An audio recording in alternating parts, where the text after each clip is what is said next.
Her phone beeps, and I reach in to take her phone to see. That's where we're going to stop. Yeah. Her phone beeped. Where was her phone? Her phone was in her lap. So she had a phone in her lap, so Yeah. you reached your hand into her car Right. to get her phone. Right, yes. And And I wanted to see if there was some. And then she grabbed my wrists. I immediately let go of the phone. I put my hands up in the universal gesture of, I don't want to get in a fight. And I want to be clear, I didn't open the door. I didn't try to commandeer the steering wheel. And I watched as her car started to roll. This was the car had been stopped. Now the car's starting to roll. And I'm looking at her like, put your foot back on the brake. That's what I'm thinking. Then our car starts to drift towards the center of the street. And I'm kind of doing the gesture of like, she has plenty of time, just move the car back. Then she accelerates the car and plows through the yard of her neighbor across the street.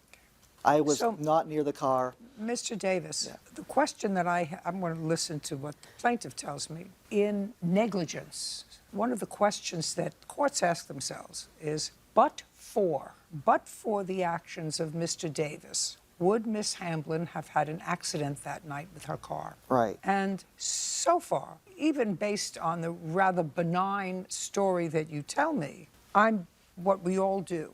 Right. Fact finders, whether it's a jury or a judge, fact finders put themselves in a situation of the other person. Right. Now, I'm in my car. I started my car. Right. And you know, the car was started because otherwise the window wouldn't be down. Right. So the car was started and her foot is on the brake. As you said, later, her foot was on the brake. Then you reach into the car so that you're really trespassing on her property by putting your hand into her car to lift out her phone.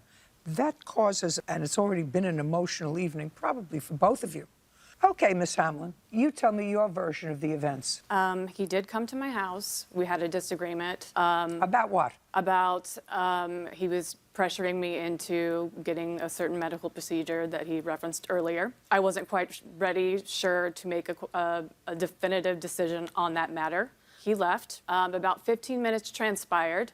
I left my home, went into my car. My car is parked on the side street. Where are you going? Where was I going? To the store. I have a cat. I have cats. Get cat Told me she food. was going to see a friend. Anyways, get into my car. I roll down my window halfway to let the hot air out. I do have my phone in my lap. I am text messaging. I never called him, by the way. I did not know he was still in my neighborhood. Of course not. Yeah, 15 minutes had transpired. I didn't even know he was still there.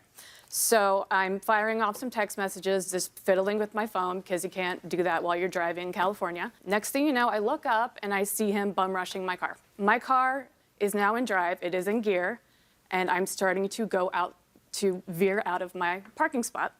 And he's reaching into my car, trying to commandeer my phone violently, trying to pull it out of my hands. Just a minute, was it in your hand or your lap? It was in my lap first, and then he reached into my lap, and then we were struggling over it. Okay, so the phone was in your lap when he walked over. Yes. Okay. And then we were struggling over it.